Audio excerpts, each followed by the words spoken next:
বাংলাদেশের আমের মধ্যে প্রায় 200 জাতেরও বেশি আম রয়েছে, তবে প্রধানত আমের জাত আছে গোপালভোগ, হিমসাগর, ল্যাংড়া, ফজলি, আম্রপালি, মোহনভোগ ইত্যাদি।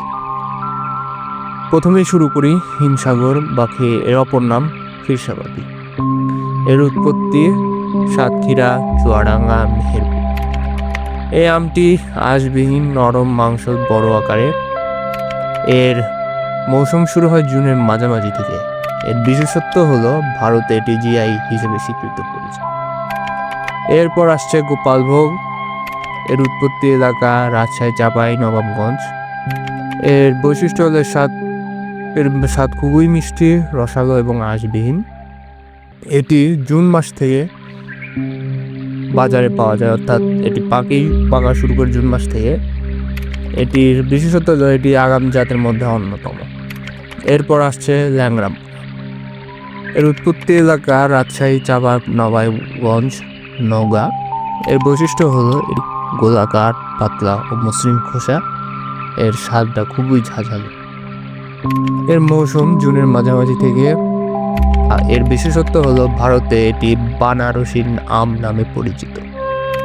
এরপর আসছে ফজলি আম। এর উৎপত্তি এলাকা চাঁপাইনবাবগঞ্জ, রাজশাহী। এর বৈশিষ্ট্য বড় আকার, আঁশযুক্ত এবং খুবই মিষ্টি। এর মৌসুম জুলাইয়ের মাঝামাঝি থেকে। এর বৈশিষ্ট্য হলো অর্থাৎ বিশেষত্ব হলো এর একটি বা দুটি আমই 1 কেজি হয়। আম্রপালি। এর উৎপত্তি এলাকা নওগাঁ। বৈশিষ্ট্য ছোট আকার, তেলে খোসা, অতি মিষ্ট স্বাদ। মৌসুম জুলাইয়ের শুরু থেকে।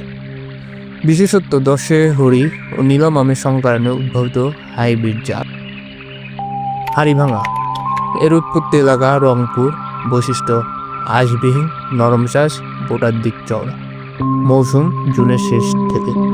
বিশেষত্ব শক্ত অবস্থায় খাওয়া উত্তম। আশ্বিনা। উৎপত্তি এলাকা চাঁপাইনবাবগঞ্জ, রাজশাহী। বৈশিষ্ট্য বড় আকার, সবুজাভ রং, টক স্বাদ, টক মিষ্টি।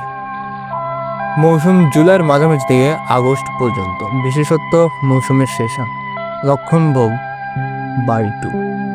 উৎপত্তি এলাকা রাজশাহী। বৈশিষ্ট্য গায়ে নাক থাকে, পাতলা আটি, কম মিষ্টতা। মৌসুম মে মাসের শেষ থেকে। বিশেষত্ব এটি ডায়াবেটিস রোগীদের জন্য খুবই উপযুক্ত একটি ফল।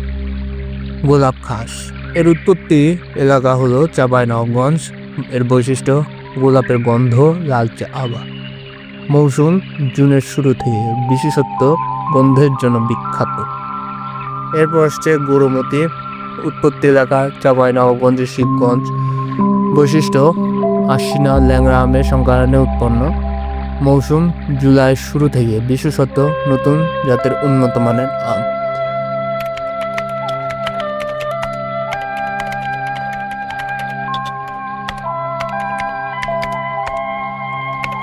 আম নিয়ে তো অনেক কিছু জানলেন আজ, কিন্তু গল্প এখনো শেষ হয়নি। পরের পর্বে চ্যানেলটা সাবস্ক্রাইব করে ফেলুন এখনই, যেন মিস না হয়। ধন্যবাদ সবাইকে।